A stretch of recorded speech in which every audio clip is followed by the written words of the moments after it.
Hello viewers, let's take a look at a question on linear programming. This is the question 1. A company produces two products, X and Y. Each product lacks resource requirements and total cost as follows. So we have the resources, which was X, and for Y, then total resource available. So we have the materials, one for X, one for Y, and the total resource available is 8. For the labor, X is 6, Y is 1, and the total resource is 12. Then the total cost for X is 4, and for Y is 6. Now, when you come across a question of this nature, step 1 is to compute the objective function. Now, what is the objective function? The objective function is that function that will help us know if we are to minimize or to maximize. Even without being told, you should know whether you are minimizing or maximizing. Now, if you are dealing with total cost as a business-oriented person is something you want to reduce, so it has to be minimized. But when it comes to profit, as a business-oriented person, you want to make profit in your business. So when you're dealing with profits, it has to be maximized. So in our question here, the total cost, which is also an expenses, or which is which is expenses, have to be minimized. So step one is what? Compute the objective function. So the objective function is called the z, which is 4x plus 6y, which has to be minimized.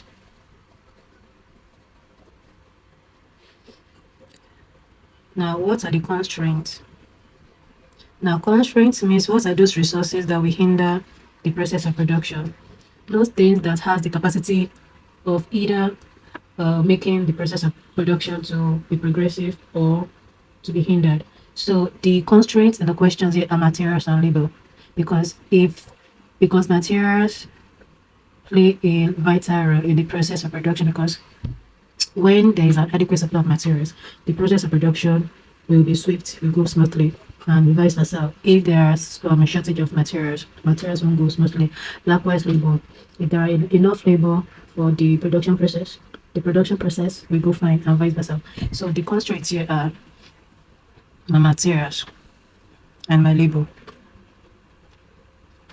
So my materials here for X and Y are 1 and 1. So because this is 1, so I'm going to represent it with X plus Y, which is going to be greater than or equals to 8.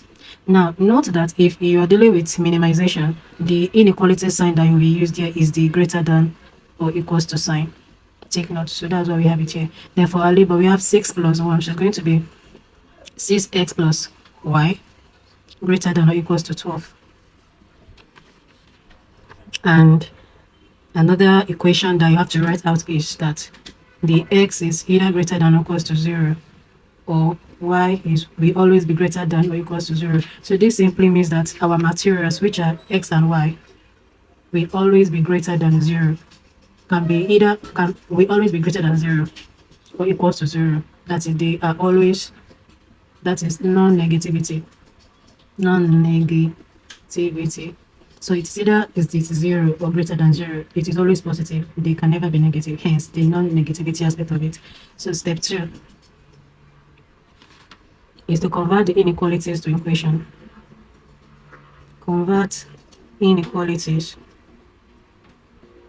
to equations. In my next question, we shall see the essence of using this inequality sign. You have to be careful, because if you're dealing with minimization, you're using the greater than or equals to sign, and if it is the maximization, it will be the less than or equals to sign. You will see the role it plays when plotting your graph.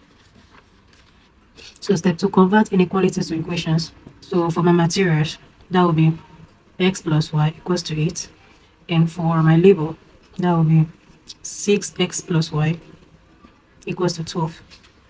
Now, the reason why I have x and y here is because this is 1 and 1. So I have to represent them with alphabet, which is x and y. Why this one is 6 and 1? This 6, that's why we have 6x here. And this 1, we can't just write 1 here, so we represent it with y. So step 3 Step 3 is to computation for plotting. Computation for plotting. So this is how to go about the computation for plotting. So for the materials now, the equation here is x plus y equals to 8. Now I'm going to um substitute x to be 0. So let's, if x is 0, y, if x is big 0, our y becomes what? So we have x plus y equals to 8. So if x is 0, so we have 0 plus y equals to 8, y equals to 8. So it means if x is 0, y becomes 8. And if y is 0, x becomes what? So x plus y equals to 8. So you substitute y to be 0 here. That will be x plus 0 equals to 8. X equals to 8. So this is for the material. Then for the label, the equation is 6x plus y equals to 12.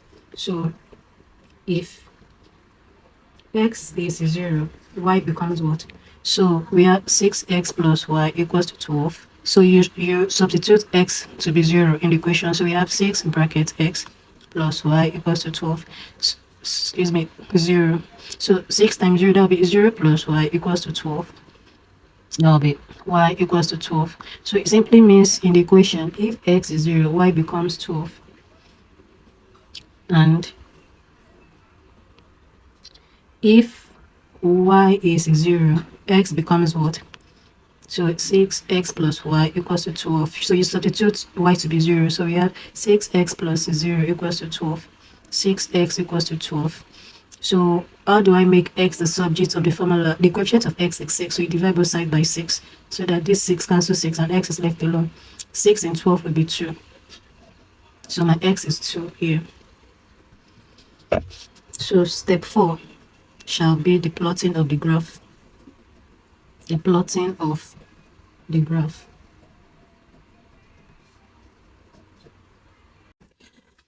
So for the computation of the plotting of the graph, this is where the minimization and the maximization aspect come into play. Remember I said when you're dealing with minimization, it has to be this inequality sign which is greater than or equals to. And if it is maximization, it has to be the less than or equals to the inequality. Now, after the computation for the graph, you can see that here I have y to be 8 and x, sorry, I have x to be 0, y to be 8, and y to be 0, x to be 8. So just check. You can see that my y here now. Okay, look at the first part here. My y here is 8. Let's check for y. My y here is 8 and my y here is 12. You can see that the highest value for y is 12. So in my graph, when you plot for the y-axis, you must make sure that your number ranges from 0 up to 12. At least you should be able to capture 12 for the x-axis. Now let's check for the x here now. My x here is 8 and my x here is 2. The highest value for x is 8 here. So in my x-axis, which is the bottom part of it, you must make sure that the number for the x ranges from 0 to at least 8. 8 must be inclusive, so you can increase it, but at least 8 has to be there. So the next step is to plot it. Now here now, if my x is 0, my y is 8. If my x is 0, my x is 8. So if my x here is 0, which is from the bottom, if x is 0, my y is 8. If x is 0 here, so my y is here. So this is the intersection. And for the other one, if x is 0, my y is 8. And if my y is 0, my x is 8. So if my y here is 0, my x here will be 8. So this is also the point of intersection. So you need a long ruler to connect from this point here to this point here. So this is how to connect it. Here now, when my x is 0, my y is 8. And here, when my y is 0, my x is 8. So this is how to connect them. So we shall take a look at the next one. You check when my x is 0, my y is 12, and when my y is 0, my x is 2. So here is the intersection. When my x is 0, my y is 12. So this is the 12 for the y, and this is the 0, this is the 0 for the x. And the other one says that when my y is 0, my x is 2. So here is the 0 for the y, and here is the 2 for the x. And so this is the x-axis. So I have to join these two here to the 12 that is at the top here. So let me quickly recap. For the material, if my x is 0, my y is 8. So if my x here is 0, if my x here is 0, my y is 8. And for the other one, if my y is 0, my x is 8. If my y is 0, if my y is 0, my x is 8. So here is the point of the intersection. That is from here to here. So this line here is for the label, is for the materials. And the other line for the label, if x is 0, my y is 12. If x is 0, my y is 12. If my x is 0, my y is what? 12, which is here. You can see my x is 0, my y is 12 here. Then the other line, the other equation, if my y is 0, my x is 2. If my y here is 0, if my y here is 0, then my x here is 2. You can see the equation here. So here is the point of intersection from this 2 to this 12. So this line here is for the label. And we shall see how the inequality of the greater than or equals to comes into play here. Now the next step is to shade where the physical region is. So since we're dealing with the greater than or equals to sign, the physical region has to be outside the constraint. This is constraint 1, which is the material, this is the constraint 2, which is the label. So it has to be outside the constraint. So here is the intersection. So you have to shade outside the intersection. So that part that is shaded, those areas which is outside the point of intersection are called the visible region. And you have to find the point of point of. You have to check their coordinates. So we have the A, the B here, and the C. And these are the three corner points. We have the corner points A, B, and C. Let me recap. How do you get your physical region? After your intersection, you have to shade outside the intersection to get your corner points. So we have this is point A, this is B, because these two lines met, and this is point C.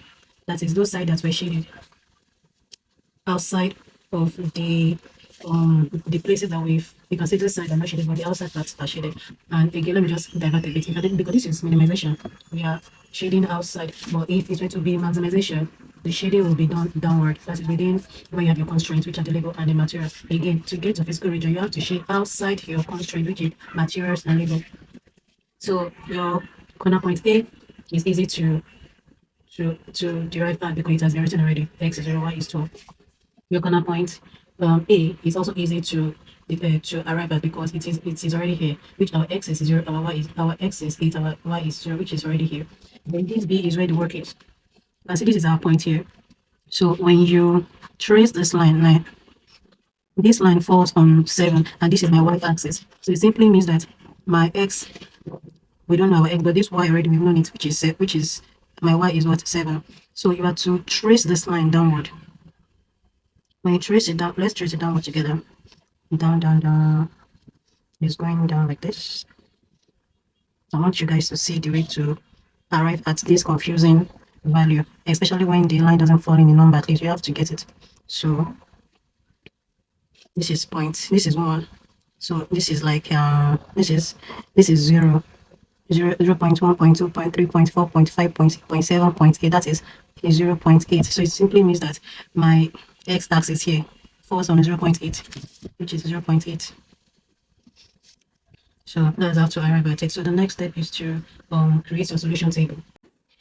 For the corner point B, you can see that this decline represents 7. So the tracing after 7, this is where the point of intersection is. So it shouldn't be 7, it should be 7.1, like 7.1. That's why I have 7.1 here. So the next step is to prepare your solution table. So you have your corner point ABC, you have your X, you have your Y. So I'm going to call this corner point CP. CP stands for corner point. Corner point. So ABC, your X axis, your Y axis, your cos, which is your Z, which is this 4x plus 6y. which is the total cost here, now which is this z here. Um, the z here, that is the equation to be minimized.